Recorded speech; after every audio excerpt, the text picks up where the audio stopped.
আসসালামু আলাইকুম। লিজাস কুকিংয়ে সবাইকে স্বাগতম। আমন্ত্রণ জানাচ্ছি আমার নতুন একটি এপিসোড দেখার জন্য। আজকে আমি তৈরি করব কুরবানির ঈদ স্পেশাল বাদামের ঝোলা লাচ্ছা সেমাই রেসিপি। আশা করি আমার আজকের রেসিপিটি আপনাদের কাছে ভালো লাগবে। আর ভালো লাগলে আমার চ্যানেলটি সাবস্ক্রাইব করে ফ্রেন্ডস অ্যান্ড ফ্যামিলির সাথে শেয়ার করবেন। আর পাশে থাকা বেল বাটনে ক্লিক করে রাখবেন আমার পরবর্তী ভিডিও নোটিফিকেশন পাওয়ার জন্য। আর ভিডিওটি দেখা শুরু করার আগে অবশ্যই একটি লাইক দিয়ে তারপর দেখা শুরু করবেন। আর আজকের রেসিপিটি আমি খুব সহজ করে দেখানোর চেষ্টা করব, যে কেউ আমার রেসিপি ফলো করে তৈরি করে নিতে পারবেন। আর এই রেসিপিটি তৈরি করে 1 মাস পর্যন্ত সংরক্ষণ করে রাখা যায়। চলুন তাহলে আর কথা না বাড়িয়ে রেসিপিটি তৈরি করি। এর জন্য আমি চুলায় একটি প্যান বসিয়ে গরম করে নিয়েছি।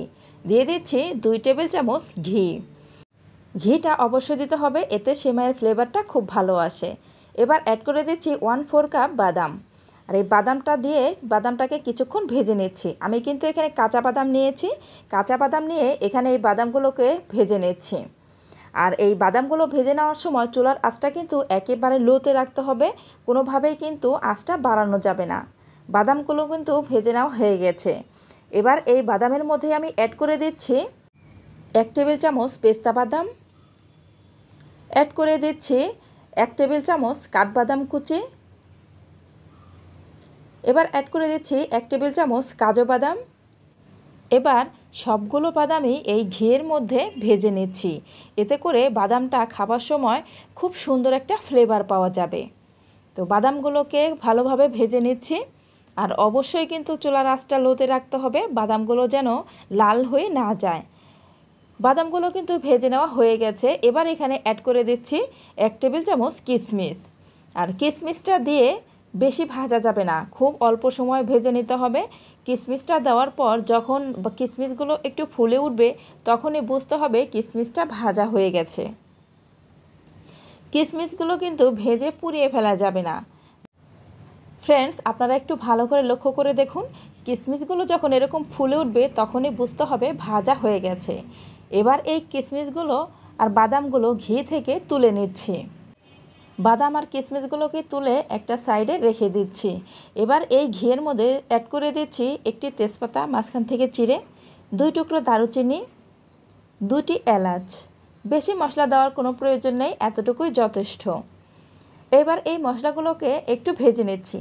যখন এই মশলা থেকে একটু ফ্লেভার বের হবে তখনই বুঝতে হবে এই মশলাগুলো ভাজা হয়ে গেছে। মশলাগুলো ভেজে নেওয়ার পর এবার আমি নিয়েছি 1 প্যাকেট লাচ্ছা সেমাই। আর এই 1 প্যাকেট লাচ্ছা সেমাই আমি পুরোটাই দিয়ে দেব। সেমাইয়ের মুখটাকে কেটে নিয়েছি। এবার এই সেমাইগুলোকে এই মশলার মধ্যে আর ঘিয়ের মধ্যে ঢেলে দিচ্ছি। দেখতেই পাচ্ছেন ফ্রেন্ডস, আমি কিন্তু পুরো প্যাকেটটাই দিয়ে দিয়েছি। এবার এই ঘিয়ের মধ্যে এই সেমাইগুলোকে ভেজে নিচ্ছি। আর এই সেমাইগুলোকে একটু সময় নিয়ে ধৈর্য ধরে ভেজে নিতে হবে, যেন নিচ থেকে পোড়া লেগে না যায়। কিন্তু সে ভাজতে ভাজতে সেমাইয়ের কালারটা কিন্তু একটু চেঞ্জ হয়ে যাবে। আমি কিন্তু চুলার আঁচটা একদম লোতে রেখে সেমাইগুলোকে ভেজে নিয়েছি। আর সেমাইগুলোকে কিন্তু খুব ভালো করে ভেজে নিতে হবে। এতে করে এই সেমাইগুলো যখন খাবেন তখন মনে হবে সোনপাপড়ি খাচ্ছেন। একদম সোনপাপড়ির মতো মুখে দিলেই মিলিয়ে যাবে, এতটা মজা হবে। সেমাইগুলো কিন্তু আমি অনেক সময় নিয়ে সেমাইগুলো ভেজে নিয়েছি আর সেমাইগুলো ভাজা হয়ে গেছে। এবার এখানে অ্যাড করে দিচ্ছি 1 কাপ চিনি। চিনিটা আমি 1 কাপ দিয়েছি, আপনারা চাইলে কম বেশি করেও দিয়ে দিতে পারেন, কারণ মিষ্টিটা কেউ কম খায় কেউ বেশি খায়, যার যার পরিমাণ মতো সে মিষ্টিটা দিয়ে নেবেন। আর এই চিনিটা দেওয়ার পর আমি খুব ভালো করে নেড়েচেড়ে মিশিয়ে নিচ্ছি। আর এই পর্যায়ে কোনোভাবেই কিন্তু নাড়াটা বন্ধ করা যাবে না, এতে করে নিচে থেকে পোড়া লেগে যাবে। আর নিচে থেকে যদি লাল হয়ে ওঠে তাহলে কিন্তু দেখতে একদমই ভালো লাগবে না। ফ্রেন্ডস, দেখতেই পাচ্ছেন চিনিগুলো কিন্তু সেমাইয়ের সাথে একদম মিশে গেছে। তো চিনিটা মিশিয়ে নেওয়া হয়ে গেছে। এবার এখানে অ্যাড করে দিচ্ছি 1/2 কাপ গুঁড়ো দুধ।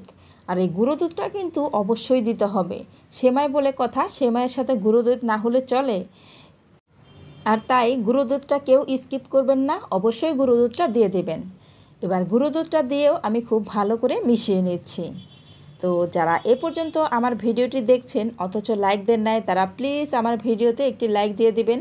আর যারা এখনও আমার চ্যানেলটি সাবস্ক্রাইব করেন নাই তারা প্লিজ আমার চ্যানেলটি সাবস্ক্রাইব করে দিবেন। তো ফ্রেন্ডস, গুঁড়ো দুধটাও কিন্তু আমি খুব ভালোভাবে সেমাইয়ের সঙ্গে মিশিয়ে নিয়েছি। আর এই গুঁড়ো দুধটা কিন্তু মিশিয়ে নেওয়া হয়ে গেছে। এবার এই সেমাইয়ের মধ্যে অ্যাড করে দিচ্ছি সেই ভেজে রাখা বাদামগুলো।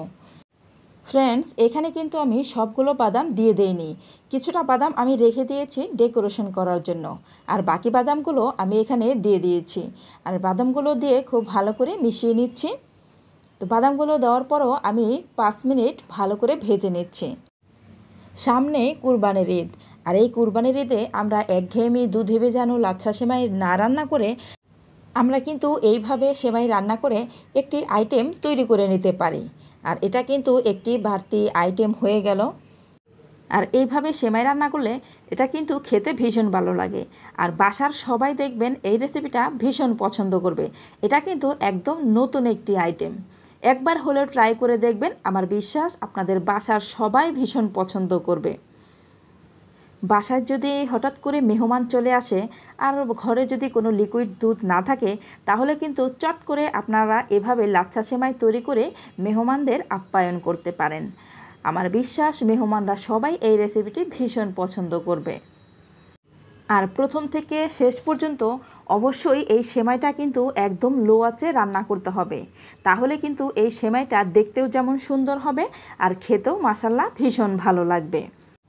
সেমাই রান্নাটা কিন্তু হয়ে গেছে। এবার চুলাটা অফ করে দিয়ে নামিয়ে সার্ভ করে নিচ্ছি। আমি সেমাইটাকে সার্ভ করে নিচ্ছি। সার্ভ করে নেওয়া হয়ে গেছে। এবার এই সেমাইটাকে আমি ডেকোরেশন করে নেব। এর জন্য আমি কিছুটা বাদাম তুলে রেখেছিলাম, সেই বাদামগুলো দিয়ে এবার এই সেমাইটাকে ডেকোরেশন করে নিচ্ছি। তো ডেকোরেশন করে নেওয়া হয়ে গেছে। আমার আজকের রেসিপিটি আপনাদের কাছে কেমন লেগেছে অবশ্যই আমাকে কমেন্ট করে জানাবেন। আর যারা একেবারে নতুন রাঁধুনি, আশা করি আমার আজকের রেসিপিটি তাদের কাজে আসবে। বিকেলের নাস্তা হিসেবে কিন্তু এভাবে সেমাই রান্না করেও খেতে পারেন। আসছে কুরবানির ঈদে সবাই একবার হলেও এই রেসিপিটি ট্রাই করবেন, আমার বিশ্বাস সবার ভালো লাগবে। তো আজ এ পর্যন্তই, পরবর্তী পর্বে আবার দেখা হবে। সবাই ভালো থাকবেন। আল্লাহ হাফেজ।